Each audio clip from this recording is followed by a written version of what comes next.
साधन का जो औसत आय उत्पादकता, साधन का जो औसत साधन लागत, ये दोनों ही बराबर है EN। इसलिए यहाँ फर्म को प्रति इकाई पर कोई लाभ नहीं हो रहा है। मैंने यहाँ इसको कुल के रूप में दिखाया है। आप यदि कुल के रूप में भी जाएंगे तो सेम है, ये इतना हिस्सा WONE यह उसकी औसत आय उत्पादकता है, WONE यह उसकी फैक्टर कॉस्ट है, क्योंकि इस बिंदु पर ये चारों कारक कौन कौन से, ANRP, MRP, AFC और MFC, ये चारों कारक यहाँ क्या हो गए हैं, एक दूसरे के बराबर हो गए हैं। इसलिए यहाँ पर ये सभी कट गया और जो टोटल प्रॉफिट लिखा हुआ है वो क्या लिखा है बच्चों, शून्य। शून्य का मतलब होता है सामान्य लाभ, या हम जिसको कहते हैं नॉर्मल प्रॉफिट। इस प्रकार दीर्घकाल में सभी फर्मों को साधन बाजार के अंतर्गत क्या मिलता है, शून्य लाभ, या हम इसको कहते हैं सामान्य लाभ। क्योंकि समय लंबा है और इस लंबी अवधि में जितनी भी फर्में होती हैं उन सभी को क्या मिलता है, सामान्य लाभ ही मिलता है। तो ये था वितरण का सीमांत उत्पादकता सिद्धांत। पूर्ण प्रतियोगिता में साधन बाजार में फर्म कैसे साम्य को प्राप्त करता है, हम अभी तक चित्र के माध्यम से इनके बारे में देख रहे थे। आपके सामने सारी चीजें दिखाई दे रही हैं, आप इनको देख करके अच्छे से आप लिख सकते हैं और इसका अध्ययन भी आप कर सकते हैं। इसी कड़ी में अब मैं आपको जो है इस साधन, इस सीमांत उत्पादकता जो सिद्धांत दिया हुआ है, इसकी जो मान्यताएं हैं उनके बारे में मैं आपको बताऊंगी। क्योंकि जब भी कोई लेसन हम पढ़ते हैं तो उसकी मान्यताएं बहुत महत्वपूर्ण होती है, जिसको हम उसके एजम्पशंस भी कहते हैं, उनके बारे में हम पढ़ते हैं। तो इन मान्यताओं के आधार पर हम बता सकते हैं इस सिद्धांत में कौन कौन सी बातों को मान लिया गया है या उसके एजम्पशंस कौन कौन से हैं। तो इसमें सबसे पहला जैसे ये लिखा हुआ है कि पूर्ण प्रतियोगिता है, अतएव साधन बाजार में क्रेता विक्रेताओं की असंख्य मात्रा है। पूर्ण प्रतियोगिता का बाजार जब भी होता है स्टूडेंट्स, तो वहां पर असंख्य मात्रा में विक्रेता भी होते हैं और क्रेता भी होते हैं। तो इसलिए इस बाजार में क्रेता विक्रेताओं की संख्या कैसी है, असंख्य है।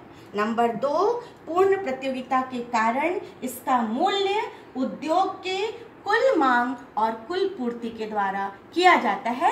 मैं यहाँ पर आपको बताई थी, मैं एक बार फिर से आपको बता दे रही हूँ। जहाँ उद्योग की मांग रेखा और जहाँ उद्योग की पूर्ति रेखा, ये दोनों एक दूसरे को काटती हैं, वहीं पर साम्य की प्राप्ति होती है। और इसीलिए ये जो पुरस्कार होता है उसको जितनी भी फर्में होती हैं वो एज इट इज इसको स्वीकार कर लेती हैं। इसलिए यहाँ पर उद्योग के द्वारा मूल्य का क्या किया जाता है, निर्धारण किया जाता है, और इसी बिंदु पर क्या मिलता है, हमको संतुलन की प्राप्ति होती है।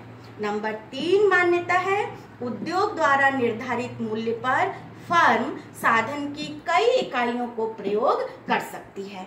जो भी उद्योग ने मूल्य तय कर दिया है O से W, तो इस OW मूल्य पर कितने भी साधन को हम क्या कर सकते हैं, काम पर लगा सकते हैं। यहाँ साधन की मात्रा को वो बढ़ा भी सकता है और घटा भी सकता है।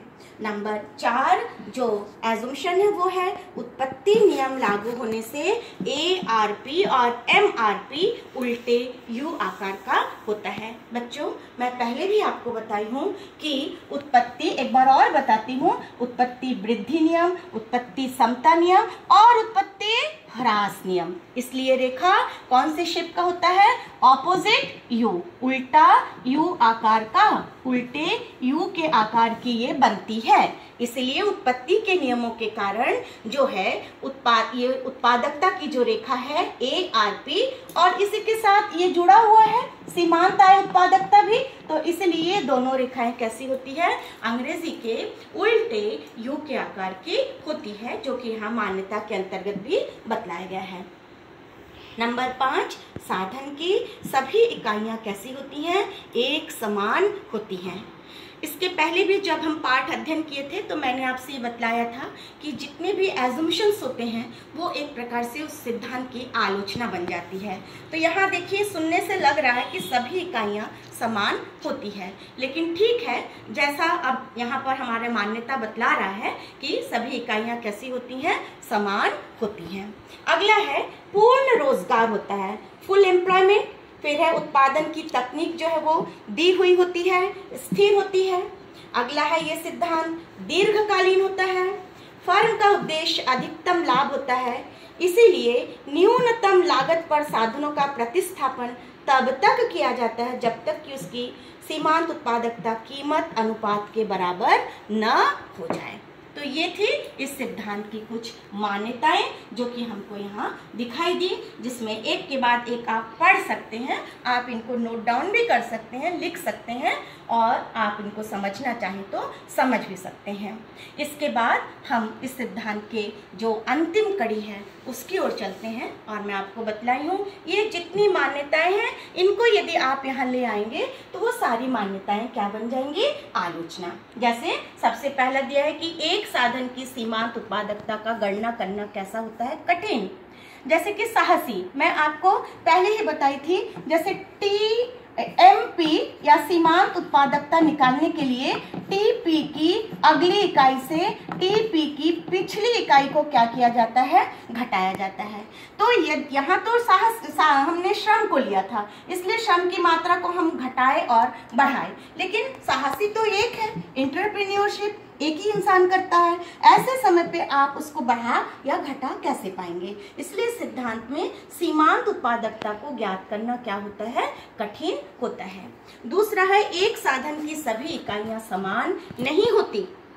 एक साधन की सभी इकाइयां पैरेलल नहीं होती है, कोई साधन ज्यादा एफिशिएंसी रखता है, कोई साधन थोड़ा कम रखता है, कोई ज्यादा कुशल होता है, कोई कम कुशल होता है। तीसरा है ये मांग पक्ष पर आधारित है, ये पूरी तरह से डिमांड को ज्यादा फेवर करता है, पूर्ति की उपेक्षा करता है। नंबर 4, जैसे कि प्रोफेसर चैम्बरलिन ने कहा है, यहाँ सेलिंग कॉस्ट या विक्रय लागत उसको कोई भी महत्व नहीं दिया गया है, जबकि कोई भी प्रतियोगिता होती है वहाँ सेलिंग कॉस्ट, विज्ञापन, एडवर्टाइजमेंट जो करते हैं उस पर जो खर्च किया जाता है वो बहुत महत्व रखता है। जो भी हम बाजार में चीज़ों को खरीदते हैं निश्चित तौर पर इनसे आकर्षित होकर खरीदते हैं, और जो विक्रेता होता है, जो उत्पादक होता है, इस सेलिंग कॉस्ट को कहीं ना कहीं अपने वस्तु की कीमत में उसमें क्या कर लेता है, वो जोड़ लेता है। लेकिन चैम्बरलिन ने कहा है कि इस सिद्धांत में विक्रय लागत की उपेक्षा की गई है। आगे ये पूर्ण प्रतियोगिता, आपने हेडिंग में ही देखा है कि पूरी प्रतियोगिता जो है पूर्ण प्रतियोगिता के बारे में बतला रहा है। तो ये पूर्ण प्रतियोगिता की स्थिति काल्पनिक होती है, व्यवहारिक जीवन में पूर्ण प्रतियोगिता नहीं पाया जाता है। और ये एक स्टैटिक है, स्टैटिक का मतलब होता है स्थिर, स्थिर मान्यता को लेकर चलता है, इसलिए भी इसकी आलोचना की जाती है।